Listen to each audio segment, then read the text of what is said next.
అదే RTV app వార్తల్ని క్షణాల్లో చదివే అవకాశం ఉంటుంది. ఒక న్యూస్ పేపర్, ఒక టెలివిజన్ ఛానల్ మీ చేతుల్లో ఎప్పుడూ ఉంటాయి. తెలంగాణ రాష్ట్రంలో రైతాంగం పరిస్థితి అత్యంత దారుణంగా తయారైంది. కేసీఆర్ గారి 10 ఏళ్ల కాలంలో చెప్పింది చెప్పినట్టుగా, అనుకున్నది అనుకున్నట్టుగా జరిగి భారతదేశం మొత్తానికి తెలంగాణ రైతాంగమే ఆదర్శంగా ఉండే పద్ధతుల్లో వ్యవసాయ రంగంలో అనేక మార్పులు తీసుకొచ్చి భారతదేశానికి అన్నం పెట్టి అన్నపూర్ణగా తెలంగాణను మార్చిండు కేసీఆర్ గారు. రైతే రాజు కావాలని, రైతు పెరుగన్నం తిని సాయంత్రం పూట ఇంటి ముందు పడుకొని సంతోషంగా ఉండే రోజు రావాలని, పురుగుల మందు తాగే బాధ నుంచి రైతాంగాన్ని తప్పించాలని చెప్పి అనుకొని చెప్పి కలగని ఆ పద్ధతుల్లో తయారు చేసినారు కేసీఆర్ గారు 10 ఏళ్లలో. కానీ ఏడాది కాలంలోనే కాంగ్రెస్ పార్టీ ప్రభుత్వం చేతిలో దారుణంగా మోసపోయింది. రైతాంగం పరిస్థితులు మొత్తం తిరగబడ్డాయి. న్యాయమైన ధర ఇవ్వమని, మాకు మద్దతు ధర ఇవ్వమని చెప్పి అడిగినందుకు రైతుల మీద దళారులే దాడి చేసే పరిస్థితి వచ్చింది తెలంగాణ రాష్ట్రంలో. నిజంగా కూడా ఇది ఊహించని పరిణామం తెలంగాణ రైతాంగానికి. కేసీఆర్ 10,000 ఇస్తే మేము 15 ఇస్తాం, కేసీఆర్ 1,00,000 మాఫీ చేస్తే మేము 2 లక్షలు చేస్తాం, మేము రైతుకు బోనస్ ఇస్తాం, ఇంకా 500 ఎక్కువ ఇస్తాం కేసీఆర్ కంటే, మద్దతు ధర కంటే అని చెప్పి రైతాంగాన్ని నమ్మించి నట్టేట ముంచింది వాళ్ళ కాంగ్రెస్ పార్టీ. మద్దతు ధర మాట పక్కన పెట్టి కనీస ధర, రైతు పెట్టిన పెట్టుబడికి సరిపోయే ధర కూడా రాని పరిస్థితుల్లో రైతాంగం వాళ్ళ వరిధాన్యాన్ని వాళ్ళు తగలబెట్టుకునే పరిస్థితి. గట్టిగా మాట్లాడి ఎందుకు ఇవ్వరు మాకు మద్దతు ధర అని చెప్పి అడిగితే దళారులే గూండాలను పెట్టి రైతుల మీద దాడి చేసే పరిస్థితి ఇవాళ తెలంగాణ అంతటా దాపురించింది. ప్రత్యేకించి నల్గొండ జిల్లాలో సోయి లేని మంత్రులు, ఉమ్మడి జిల్లాలో ఉన్న 2 మంత్రులు సోయి లేకుండా ఉండడం వల్ల, లేదా దళారుల దగ్గర కమిషన్లు తీసుకొని రైతాంగాన్ని గొర్రెను కసాయికి అప్పచెప్పిన పద్ధతుల్లో అప్పచెప్పడం వల్ల ఈ దుస్థితి దాపురించింది ఈ జిల్లాలో. ఒకవైపు కరువు పరిస్థితులు, ఇంకొక వైపు ప్రభుత్వమే నీళ్ళు ఇస్తా అని చెప్పి ఇచ్చి సగం ఇచ్చి మోసం చేసి పెట్టుబడి పెట్టిన తర్వాత చివరి దశలో నీళ్లు రాక ఎండిపోయిన పరిస్థితి. ఒకవైపు ప్రభుత్వం రైతు బంధు ఇవ్వకపోయినా, రుణమాఫీ చేయకపోయినా, బ్యాంకుల నుంచి లోన్లు వచ్చే పరిస్థితి లేకపోయినా ప్రైవేట్ అప్పులు తీసుకొచ్చుకొని, లోన్లు తీసుకొచ్చుకొని పెట్టుబడి పెట్టి వ్యవసాయం చేస్తే కనీసం ఆ పెట్టుబడికి సరిపోయే ధరన్న కావాలి మాకు అని చెప్పి రైతాంగం డిమాండ్ చేస్తే ఈ రకమైన దాడులకు దిగజారే పరిస్థితి వచ్చింది ప్రభుత్వంలో. ఇవాళ దళారులకు ధైర్యం వచ్చిందంటే కేవలం ఈ జిల్లా మంత్రులు వాళ్ళకి ఇచ్చిన అలసు వల్లనే వచ్చింది. వాళ్ళ దగ్గర కమిషన్లు దండుకొని మీ ఇష్టం, మేమేం పట్టించుకోం రైతాంగాన్ని, మేము ఎక్కడ కూడా కొనుగోలు కేంద్రాలు ప్రారంభం చెయ్యం, రైతులు తప్పని పరిస్థితులలో మీ దగ్గరికి వచ్చినట్టు మేము చేస్తాము అని చెప్పి జిల్లా మంత్రులు హామీ ఇచ్చారు. కాబట్టి ఇవాళ రైతాంగం తప్పని పరిస్థితులలో దళారుల దగ్గరికి పోవాల్సిన పరిస్థితి వచ్చింది.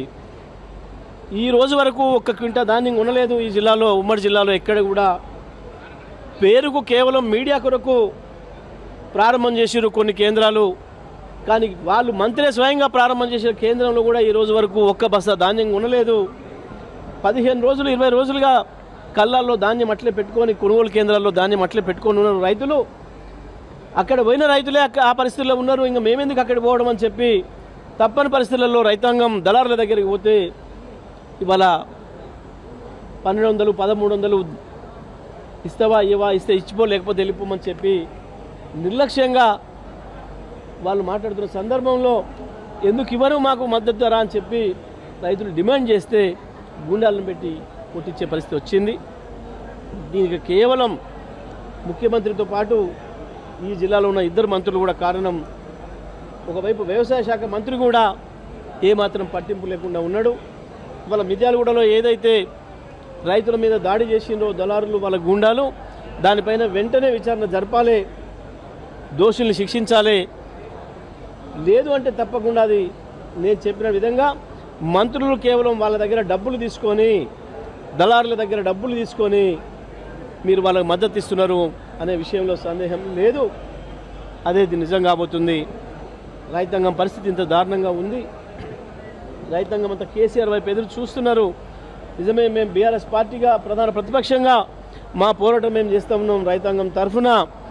కానీ ప్రభుత్వం ఇంత తొందరగా మారే పరిస్థితి ఉండదు. కాబట్టి మరి ప్రజలందరూ కూడా ఎక్కడికక్కడ మిలిటెంట్ పోరాటాలకు సిద్ధం కావాలి. తప్పకుండా ఎక్కడికక్కడ తిరుగుబాటు చేయాలి. మీరు గెలిపించిన మంత్రులు ఎమ్మెల్యేల మెడలు వంచాలి. తప్పకుండా మద్దతు ధర తీసుకోవడానికి ప్రయత్నం చేయాలి. ఆ బాధ్యత రైతాంగమే ఎక్కడికక్కడ తీసుకోవాలని చెప్పి కూడా నేను ఈ సందర్భంగా విజ్ఞప్తి చేస్తూ ఉన్నా. మీ పోరాటానికి తప్పకుండా బీఆర్ఎస్ పార్టీ మద్దతు ఇస్తుంది. ప్రతిపక్షంగా మీరు మాకు ఇచ్చిన పాత్రను మేము పోషించడంలో మేము వెనుకడుగు వేయం. రైతాంగం కొరకు ఎటువంటి త్యాగానికైనా బీఆర్ఎస్ పార్టీ సిద్ధంగా ఉంది. ఏ కేసులకైనా, ఏ జైలుకు పోవడానికైనా బీఆర్ఎస్ పార్టీ మీ వెంట ఉంటుంది అని చెప్పి నేను ఈ జిల్లా రైతాంగానికి తెలియజేస్తా ఉన్నా. తప్పకుండా నిన్నటి రైతులను స్ఫూర్తిగా తీసుకొని ముందుకు పోవాల్సిన అవసరం, తప్పకుండా పోరాటాలు చేయాల్సిన అవసరం, మళ్ళీ తనను తాను రక్షించుకోవడం కొరకు రైతాంగం తిరుగుబాటు చేయాల్సిన పరిస్థితి వస్తుంది. దానికి సిద్ధం కావాలి ఈ జిల్లా రైతాంగం అందరం కూడా అని చెప్పి నేను విజ్ఞప్తి చేస్తూ ఉన్నా. అన్ని రంగాల్లో విఫలం చెందింది. తెలంగాణ హక్కుల్ని కాపాడుకునే విషయంలో కూడా పూర్తిగా దిగజారిపోయింది. చంద్రబాబు నాయుడు గారికి భయపడి ఎట్టి పరిస్థితుల్లో కూడా కృష్ణ నీళ్ళపైన ఒక మాట మాట్లాడడం లేదు. సంవత్సర కాలంగా కేఆర్ఎంబీ చేతిలో పెట్టిన నాగార్జున సాగర్ను ఇప్పుడు తీసుకుపోయి ఆంధ్రప్రదేశ్ చేతికి అప్పచెప్తున్నారు, చంద్రబాబు నాయుడు గారి చేతికి అప్పచెప్తున్నారు. ఇంకొక వైపు ఎంత పనికిమాలిన ప్రభుత్వం ఇది, ఎంత చేతగాని ప్రభుత్వం, ఎంత రండ ప్రభుత్వం అంటే కనీసం ఎస్ఎల్బీసీలో పూడ్చుకుపోయిన శవాల్ని తీయడానికి కూడా ఇంతవరకు చేతగాలే. 2 నెలలు అవుతుంటే కూడా మేము ఆనాడు మా ప్లాంట్లో, విద్యుత్ ప్లాంట్లో ప్రమాదం జరిగితే 24 గంటలు గడవక ముందే మొత్తం అన్ని శవాలను తీసుకొచ్చినాం, వాళ్ళ కుటుంబాలకు అప్పచెప్పినాం, వాళ్ళకి ధైర్యం చెప్పినాం, వాళ్ళకు ఉద్యోగాలు ఇచ్చినాం, వాళ్ళకి రక్షణ కల్పించినాం. ఒక ప్రభుత్వంగా ఎంత చేయాలనో అని చేసినాం. కానీ వాళ్ళ ఈ ప్రభుత్వం పాపం వాళ్ళు ఇతర రాష్ట్రాల వాళ్ళు కాబట్టి వాళ్ళని ఎక్కడికక్కడ మాయ చేసి పాపం శవాల్ని కూడా చూసుకునే అవకాశం ఆ కుటుంబాలకు ఇవ్వకుండా ఇంత చేతగాని ప్రభుత్వంగా తయారైంది. మంత్రులకు ఎక్కడ కూడా సోయి లేదు, చనిపోయిన వాళ్ళ పట్ల సోయి లేదు, బ్రతుకున్న వాళ్ళ పట్ల సోయి లేదు, హక్కుల పట్ల సోయి లేదు. ఒకవైపు కృష్ణ నీళ్లు కృష్ణార్పణం అవుతున్నాయి, ఆంధ్రార్పణం అవుతున్నాయి. అయినా కూడా ఈ జిల్లా మంత్రులకు కూడా సోయి లేదు. ఈ జిల్లాలో ఉన్న 2 మంత్రులు కూడా, ఇరిగేషన్ మంత్రి కావచ్చు, ఆర్ఎండ్బి మంత్రి కావచ్చు, ఇప్పటి వరకు ఒక్క మాట మాట్లాడలేదు, ఒక్క ప్రయత్నం చెయ్యలేదు. నీళ్లు మొత్తం వెళ్ళిపోతున్నా చంద్రబాబు నాయుడు దగ్గర ఎట్లా ప్రాపకం సంపాదించుకోవాలి, ముఖ్యమంత్రి కావాలంటే ఉన్నాయని దించి మళ్ళీ మేము కావాలంటే చంద్రబాబు నాయుడు అండ కావాలని చెప్పి వీళ్ళు ఇద్దరు కూడా ఒకడికి ఒకడు పోటీలు పడి చంద్రబాబు నాయుడు దగ్గరికి రాయబారాలు చేస్తున్నారు. చంద్రబాబుకు లొంగి ఉండే ప్రయత్నం చేస్తున్నారు.